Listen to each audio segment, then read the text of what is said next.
안녕하세요. 날마다 기막힌 정말 박정 목사입니다. 오늘도 새로운 하루 주님의 은혜의 평강이 여러분들과 함께 하시기를 주님의 이름으로 기도합니다. 영국의 유명한 저작자 조지 맥도날드는 젊은 시절에 이 참 종교란 무엇일까에 대한 고민을 빠지게 되었다고 합니다. 그러면서 열심히 신약 성경을 읽다가 세 가지의 결론을 도출하게 되었다고 합니다. 첫 번째는 하나님의 뜻만을 따라 살아가는 것이 사람의 의무이고, 두 번째로는 이러한 사람을 지켜주는 것이 하나님의 의무이고, 그러므로 이제는 아무것도 우리는 두려울 것이 없다, 이러한 결론을 내리게 된 것이죠.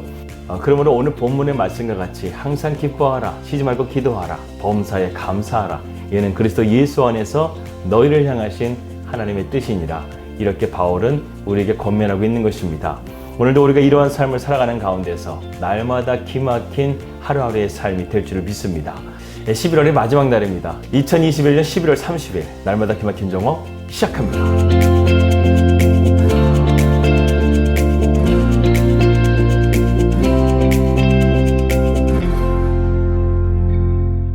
말씀 들어가도록 하겠습니다. 우리는 종종 하나님의 뜻이 무엇일까? 라는 그런 질문을 할 때가 있습니다. 그리고 우리는 하나님의 뜻을 알았을 때 내 뜻과 하나님의 뜻이 충돌할 때가 있죠. 그렇다고 한다면 하나님의 뜻은 과연 무엇일까요? 하나님의 뜻은 복잡하지가 않습니다. 오늘 본문의 말씀과 같이 항상 기뻐하고 쉬지 말고 기도하고 범사에 감사하는 것이 바로 하나님의 뜻이라고 오늘 바울 사도는 우리에게 말씀해 주고 있습니다. 오늘은 이 말씀을 함께 생각해 보면서 하나님의 은혜를 나누어 보고자 합니다. 첫 번째로 우리는 항상 기뻐하라고 바울은 말씀하고 있습니다. 어떻게 우리가 항상 기뻐할 수 있을까요? 한번 여러분들의 삶을 돌이켜 볼 때 하루에 여러분들은 얼마나 많은 시간을 기뻐하고 있습니까? 대부분은 기쁨보다 아마 근심과 염려가 더 많을 것 같습니다. 하지만 여기서 말하는 기쁨이라는 것은요, 우리가 알고 있는 그런 일반적인 기쁨을 말하는 것이 아닙니다. 여기서의 기쁨은 바로 하나님과의 교제 속에서 나오는 이 참된 기쁨을 말하는 것입니다. 그래서 더 정확하게 말씀드리면 우리가 하나님을 기쁘게 한다는 것이 아니라 하나님의 그 임재만으로도 우리는 기뻐할 수 있어야 된다는 것이죠. 우리는 오직 하나님 안에 있을 때 진정한 안식과 참된 기쁨을 누릴 수가 있습니다.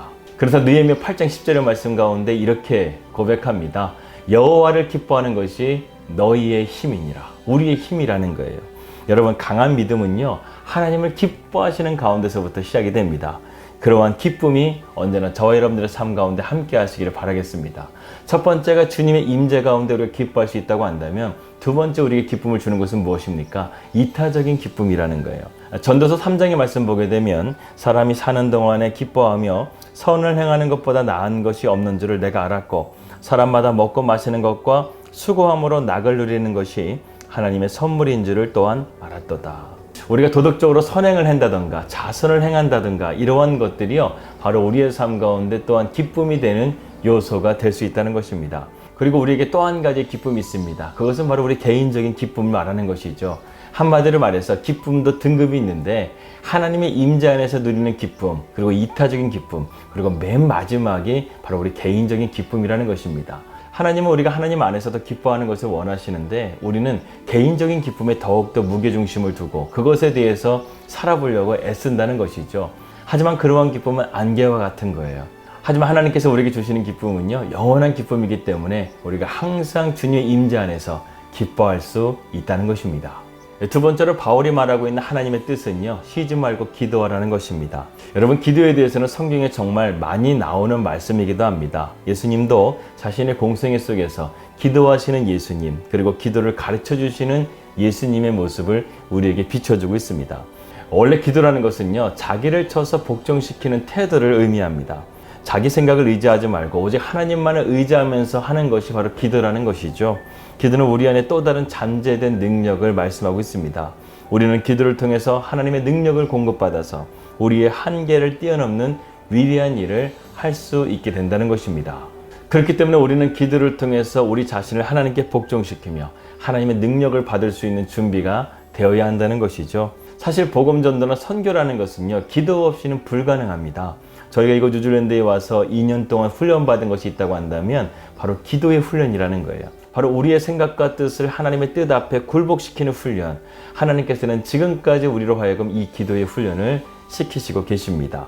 여기까지 정말 힘들게 달려왔습니다. 이 선교지에서 기도를 멈추게 되면 다 끝난다는 것이죠. 그렇기 때문에 우리는 쉬지 않고 계속해서 매일마다 기도를 하고 있습니다.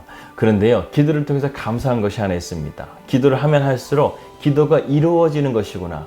이것이 믿어지기 시작한다는 것이죠. 기도의 능력을 맛보게 된다는 것입니다. 그래서 바울 사도는요, 항상 기도와 간구를 하고 무시로 성령 안에서 쉬지 말고 기도하라고 우리에게 권면하고 있습니다. 저희가 이번에 새 장막을 가게 되었는데요, 하나님께서 주신 놀라운 선물이 있습니다. 그것이 바로 기도의 동산을 주셨다는 거예요. 마치 예수님이 감람산에서 기도하셨던 것처럼 기도하기 너무나 좋고 탁 트이고 마치 하늘이 닿는 것과 같은 아주 좋은 기도처를 하나님께서 이 덤으로 주셨다는 것입니다. 그래서 얼마나 감사한지 몰라요. 그리고 이제 새 장막으로 이전과 함께 하나님께서 저희에게 금식 기도도 시키시고 기도의 동산을 주셔서 내년도가 정말 너무나 기대가 됩니다. 그리고 기도에 또 한 가지 특징이 있습니다. 기도는 하나님의 긍휼을 여는 열쇠이기도 하며 사탄의 침입을 막는 자물쇠이기도 한다는 것이죠. 우리의 대적 마귀 사탄은요, 정말 우리를 기도하지 못하게 만듭니다. 세뮤얼 차디오키는 사탄이 한 가지 관심은 사람들이 기도하지 못하게 하는 것이다. 악마는 기도 없는 성경 공부, 기도 없는 봉사, 기도 없는 종교의식에 안심한다. 악마는 우리의 수고를 비웃고 우리의 지혜를 조소하지만 우리가 기도할 때 떤다. 이렇게 말하기도 했습니다. 그렇기 때문에 우리의 삶의 기도는요, 하나님의 놀라우신 선물이라는 거예요. 그러므로 항상 쉬지 말고 기도할 수 있기를 주님의 이름으로 기도합니다. 세 번째로 하나님의 뜻은 우리가 범사에 감사하기를 원하십니다. 아무리 슬픈 일, 아픈 일을 당한다 할지라도 그 속에서 하나님의 뜻을 발견하고 감사한다는 것이죠. 우리가 믿음의 눈을 들어서 보게 되면 정말 하나님께 감사할 것이 얼마나 넘치는지 모릅니다. 바울과 실라가 피가 터지고 감옥에서 갇혀 있었을 때 그들은 믿음의 눈을 들어서 하나님께 감사와 찬미를 드린 것을 볼 수 있습니다. 여러분, 감옥에 있으면서 어떻게 감사의 조건이 있을 수 있겠습니까? 하지만 바울과 실라는 감사했다는 거예요. 아마도 그들 안에는 하나님의 임재로 충만했던 것 같습니다. 여러분, 여기서 말하고 있는 범사라는 것은요, 모든 환경, 모든 상황을 의미하는 것입니다.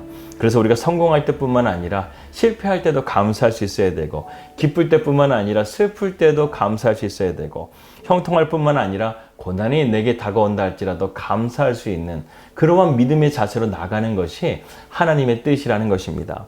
성공하고 기쁠 때는 누구나 감사할 수가 있죠. 그러나 문제가 생기고 내 삶 가운데 고난이 찾아올 때 우리는 쉽게 감사하는 것이 어렵습니다. 이때 바로 우리의 의적인 믿음을 가지고 하나님 앞에 감사하는 것이죠. 여러분, 요한복음 6장의 말씀 보게 되면 예수님께서 오병이어의 기적을 일으킨 사건이 나오게 됩니다. 그런데 예수님께서는요, 먼저 기적을 일으키시기 전에 먼저 하나님께 감사했다는 것입니다. 기적을 일으킨 다음에 감사한 것이 아니었다는 것이죠. 이것이 우리가 항상 감사해야 되는 중요한 교훈이 되는 말씀입니다. 우리는 하나님의 선하심을 믿고 항상 먼저 감사하는 믿음을 가져야 된다는 것이죠. 또한 예수님께서는 나사로가 이미 나흘간에 죽어서 그의 몸이 썩어서 냄새가 나는 가운데 있으면서도 예수님께서는 먼저 드리신 것이 무엇입니까? 하나님께 감사의 기도를 드렸다는 거예요. 제가 예전에 보았던 리더스 다이제스트에 나왔던 글입니다. 이 로빈슨이라는 트레일러 운전사가 있었습니다. 그는 교통사고 후에 시력을 잃었죠. 그러나 그는 매일 감사의 기도를 드렸습니다. 그리고 40일간 감사의 기도를 드렸을 때 그의 눈이 치료가 되어지고 볼 수 있게 되었다는 것이죠. 기적이 일어났다는 것입니다. 이처럼 우리가 고난이 닥칠 때라도 하나님께 감사하게 되면 감사는 놀라운 기적을 만들어낼 수 있습니다. 마틴 루터는요, 마귀에게 없는 것이 바로 감사라고 했습니다.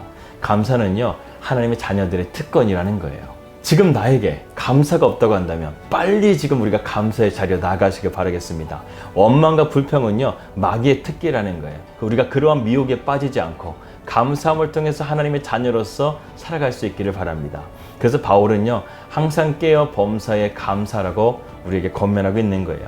이것이 바로 나를 지키는 것이고 하나님의 뜻이라는 것입니다.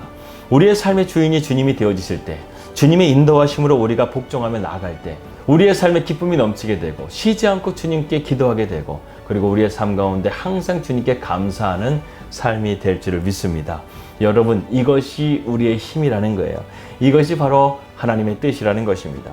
이러한 삶을 살아내므로 저와 여러분들의 삶이 세상 속에서 주님의 영광을 드러내고 나타낼 수 있는 우리 날마다 기막힌 정원 식구들 되시기를 주님의 이름으로 기도합니다. 기도하겠습니다. 하나님 아버지, 감사합니다. 오늘도 주님의 은혜 가운데서 우리가 살아갑니다. 그런데 하나님, 우리의 뜻대로 살아가는 것이 아니라 주님의 뜻대로 살아가는 삶이 되게 하여 주시옵소서. 항상 기뻐하라, 쉬지 말고 기도하라, 범사에 감사하라. 이러한 도전을 하나님 오늘 우리에게 주시고 계십니다. 우리가 이러한 삶을 살아감을 통해서 세상 가운데서 주님의 영광을 나타낼 수 있는 주님의 자녀가 될 수 있도록 인도하여 주시옵소서. 예수 그리스도 이름으로 기도하였습니다. 아멘. 예, 항상 기뻐하라, 쉬지 말고 기도하라, 범사에 감사하는 복된 하루 되시길 바라겠습니다. 평안한 하루 되시고요. 저는 내일 뵙도록 하겠습니다. 우리 믿음으로 승리합시다. 할렐루야.